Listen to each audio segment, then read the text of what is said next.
G'day, readers and viewers of Embassy Direct, continuing with our series of interviews for our 10th anniversary edition. And today is Uganda. Uganda is known as the Pearl of Africa. So I have the honor of interviewing His Excellency Paul Amoru. Your Excellency, thank you so much for being here and gracing us with your presence. And I love the idea of Uganda. I can't wait to go. But you're in South Africa. You're a High Commissioner from Uganda to South Africa. So I want to know what's your experience been like while you've been here, and how much have you enjoyed South Africa and the ups and downs that you've experienced so far? Well, thank you so much. I'm pleased. Thank you for having me. My experience has been great so far. I have made 2 months. Usually, when you are reporting, there are two things you kind of concern with. Number one, how long will it take you to present credentials? Because it can range from 3 months to even a year before you meet the host president and deliver the message from your president. But in my case, this was done under 2 weeks. So it was all smooth, and I was able to quickly settle in to start my work. The other second issue is probably sometimes about the weather and the food.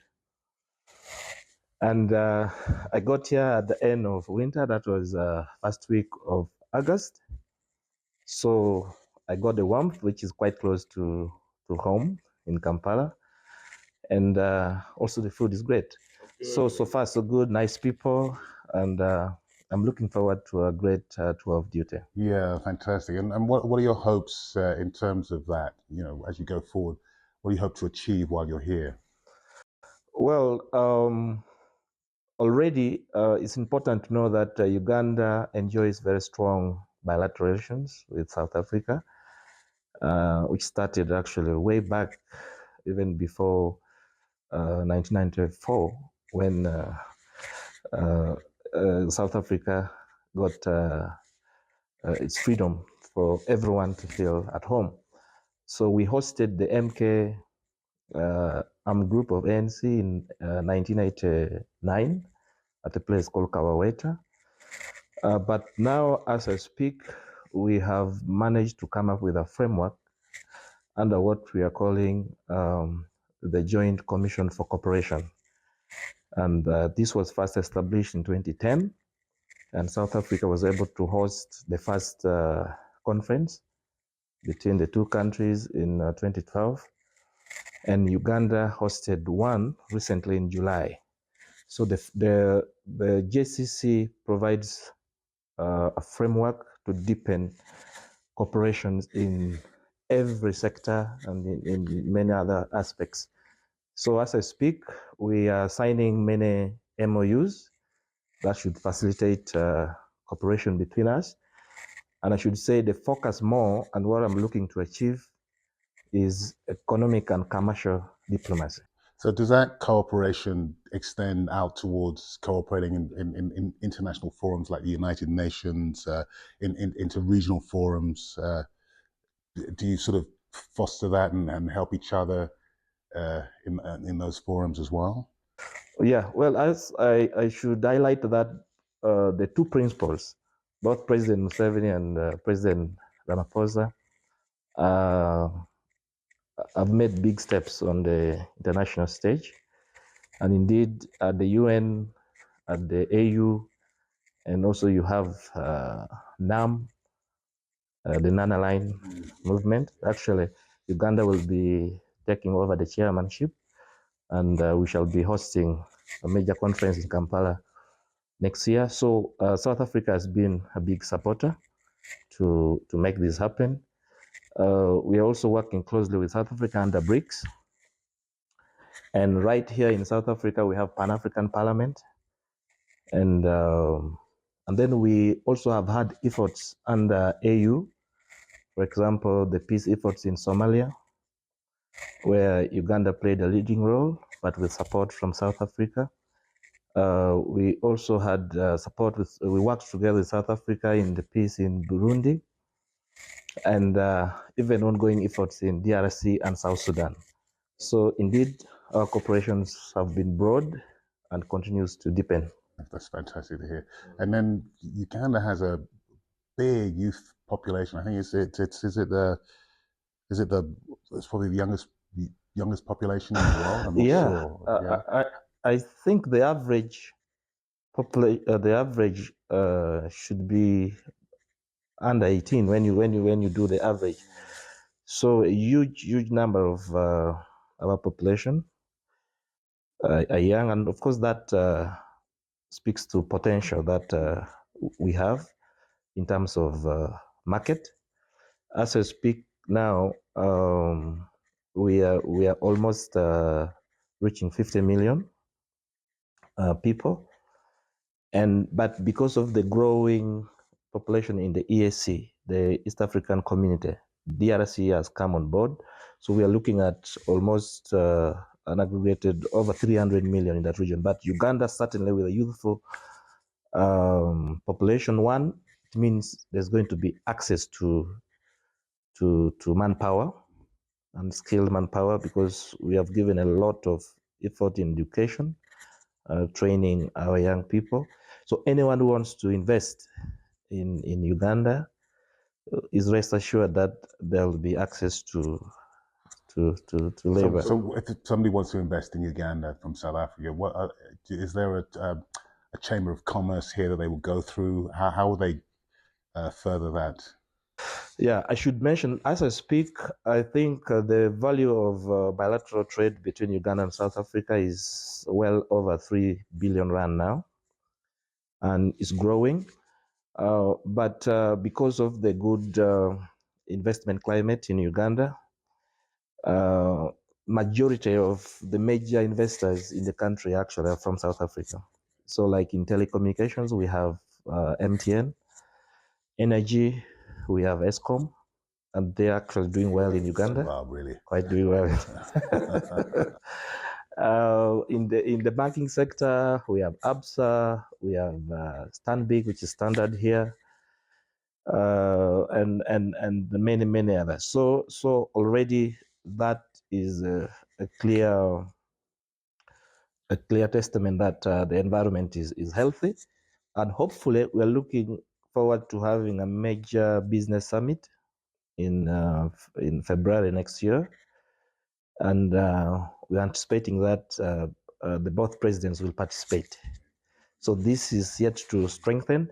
So through the I Commission here, we are in touch with the Johannesburg Chamber of Commerce and Industries, the Cape Chamber of Commerce and Industries, and also Middleburg Chamber of Commerce and Industry. So through that network, we are able to work with the investors and be able to also create cooperations between Ugandan and investors, but also to find market here so that there's balance of trade. So there's a lot of Ugandans coming in to invest in South Africa. Absolutely. And I know many Ugandans now that are having hotels, huge hotels in South Africa.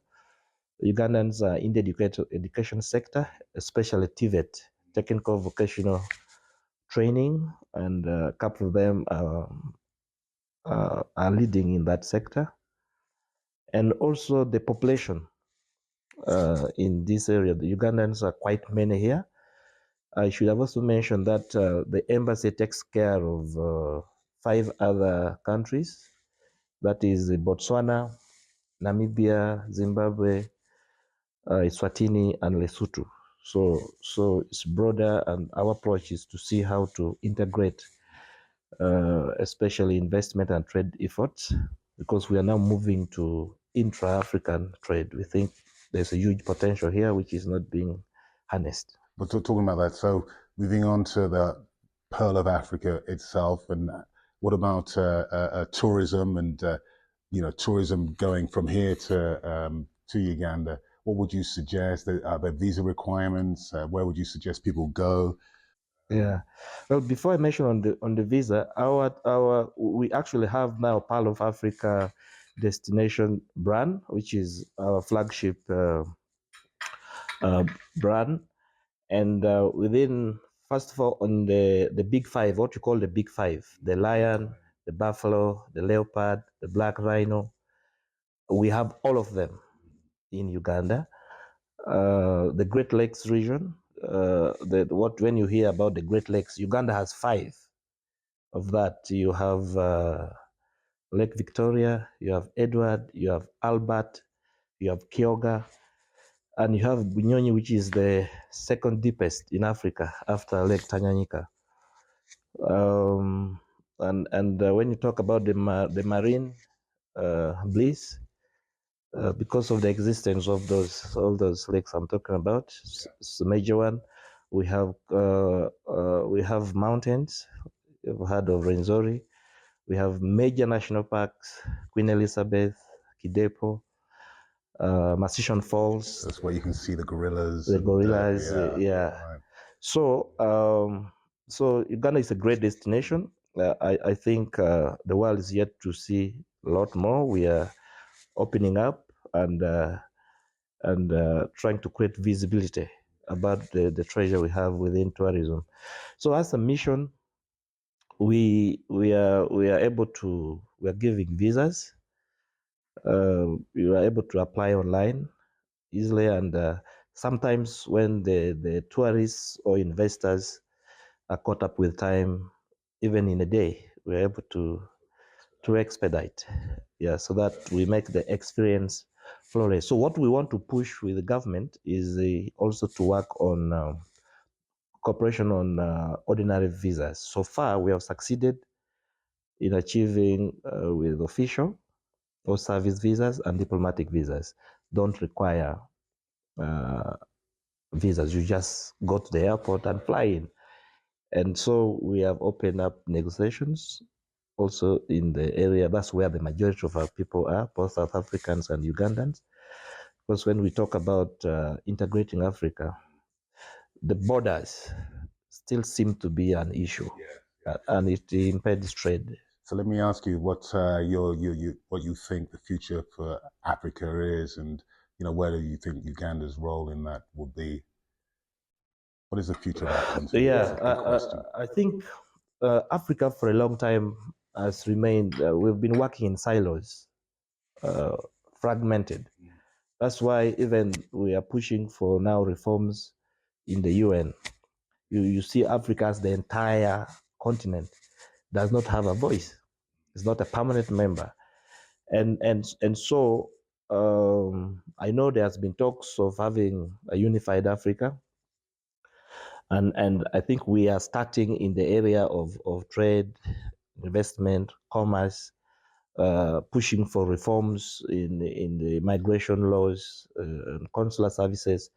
And probably once that is addressed, then we are able to trade first internally, but also be able to achieve common positions on major issues of interest, the Pan-African agenda, which has to be defined, because you know now under the AU there is the 2063, the Africa we want, and so that can only be possible if we are able to act as one voice and have the epicenter of what we rely on as Africa and what we want to push. For example, you see now the issue of energy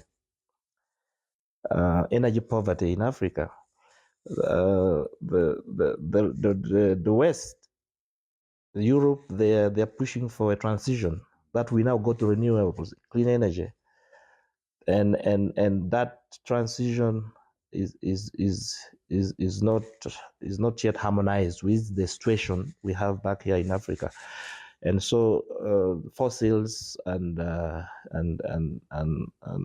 petroleum and all of this. So what is the position of Africa? How do we see the transition? Is it something? Is it an event, or is something that goes over? So all these issues are key. Now Uganda is strategic on that. One of the things we want to see, there's Pan-African Parliament here, but as of now, it is not a fully legislative body. It's advisory, and so like you see European Parliament and all of that. So if we strengthen, and there's the Malabo Protocol. We are now pushing for many countries to ratify, or left with a few, so that Africa can have a legislative. The executive wing is doing well at this. Now we have the legislative branch, which can then make binding laws that we can stand on and interface with the rest of the world. This the COP meetings, how do you feel that is? I mean, you've sort of semi-mentioned it, but how will the formation of this parliament and COP, how that relationship be enhanced then if this parliament has legislative rights? Yeah, because under COP, of course, you now have you now have it's a platform that the rest of the world is able to engage, and very much because Pan-African Parliament is not a binding institution yet. Sometimes you are having African countries going in as individual countries without harmonized position. So I don't think it contradicts efforts at the different COP and or any other existing multilateral institution. But Africa, for example, yesterday, Pan-African Parliament was able to come up with a resolution on ECOP. You know, the East African crude oil pipeline. Right. And recently, our good friends from the European Parliament, without talking to us or understanding the situation, had come up with a resolution, an non-binding resolution that ECOP cannot go forward.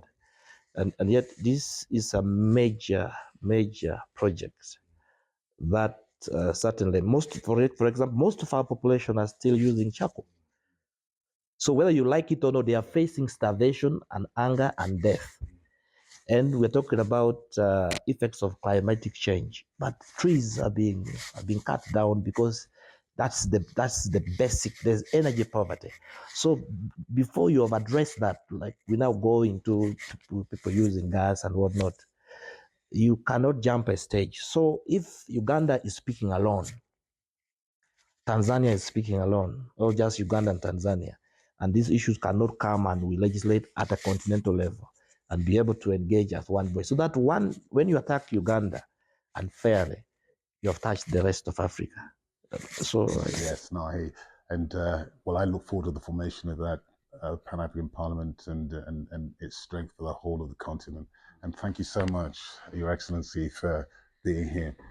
Thank you. This interview was brought to you by Outsurance, proudly brought to you by Outsurance indeed. Thank you.